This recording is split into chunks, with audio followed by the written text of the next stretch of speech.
Hi friends, இன்றைக்கி ஒரு சின்ன சேமிப்பு பற்றி பேசலாம். இன்றைக்கி காலையில் 6 மணிக்கு தான் டே ஸ்டார்ட் ஆச்சு. வெளியில் பாருங்கள் எப்படி பனிமூட்டமாக இருக்குன்னு. இன்னும் கொஞ்சம் ஆகலை, இன்னும் பனிமூட்டமாக தான் இருக்குது. சரி, நம்ம டாபிக்குள்ளே வரலாமா? சேமிப்பை பற்றி இன்றைக்கி பேசுவோம். எல்லோரும் நல்லா சேமிக்கணுன்னு தான் ஆசைப்படுவோம். ஆனால் என்ன செய்ய, மாத கடைசியில் அமௌண்ட்டுவே நம்ம கையில் கொஞ்சம் கூட இருக்காது. அதுக்கு சிறு சிறு கொஞ்சம் இருந்தால் நல்லா இருக்கும்ல.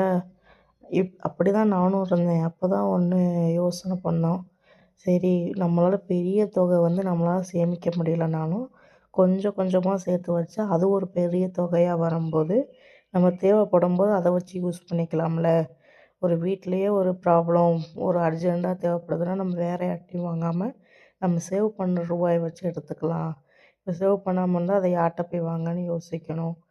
எல்லா ப்ராப்ளமும் வரும். அதனால தான் சிறு சிறு சேமிப்பாக பண்ணால் போதும். நம்மளால் பெருந்தொகையை நம்மளால் எடுத்து வைக்க முடியலனாலும் பரவாயில்ல, கொஞ்சம் கொஞ்சம் ரூபாயை எடுத்து வச்சாலே போதும். முதல் படியாக நம்ம தேவையில்லாத செலவை ஃபஸ்ட்டு குறைக்கணும். இந்த அதிகம் ஒரு மந்த்துக்கு ஒன் டைம் போய் நம்ம வீட்டுக்கு என்னென்ன தேவையோ மளிகை ஜாமான்லேருந்து காய்கறி எல்லாமே வாங்கிட்டு வந்து போட்டுட்டோன்னா வேலை முடிஞ்சு. அது ஒரே நம்ம சூப்பர் மார்க்கெட் போக போக அங்கே போனால் எக்ஸ்ட்ரா 2 3 பொருள் எடுக்கிற மாதிரி ஆகும். அது நம்மளுக்கு வீண் செலவு. அதுக்கப்புறம் மீஷோ, அமேசான், ஃப்ளிப்கார்ட் இந்த மாதிரி ஆன்லைன் ஆப்ஸை நம்ம கொஞ்சம் கொஞ்சமாக கம்மி பண்ண பார்க்கணும்.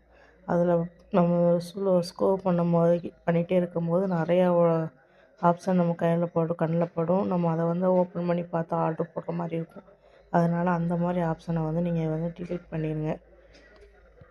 நீங்கள் ஆர்டர் போடுற மீஷோவே எடுத்துக்கோமே, எடுத்து 1 மந்த்துக்கு நீங்கள் எவ்வளோ ஆர்டர் போட்டிருக்கீங்க, அந்த ரூபாய் நமக்கு தேவையானது எது, தேவையில்லாமல் இந்த வீட்டு டெக்கரேஷனு அது இதுன்னு வாங்குவோம் நம்ம.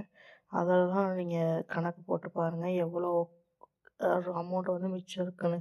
அது ஒரு சேவிங்ஸாக இருந்தால் நம்மளுக்கு நல்லது தானே. அதை மைண்டில் வச்சு எதுவுமே தேவையில்லாமல் ஒரு 1 மந்த் அப்படி இருந்து பாருங்கள். 1 மந்த் சேவிங்ஸு, தேவையில்லாத செலவை குறைங்க. வீட்டுக்கு இவ்வளோதான்னு நீங்கள் சேவிங்ஸ் பண்ணுங்கள். அது மாதிரி பண்ணும்போது வீட்டுக்கு இவ்வளோ தான் செலவுன்னு பட்ஜெட் போட்டு அது மாதிரி சேவிங்ஸ் பண்ணும்போது உங்களுக்கே தெரியும் எவ்வளோ மிச்சம் இருக்குது. அது மாதிரி சேவிங்ஸ் பண்ணுங்கள்.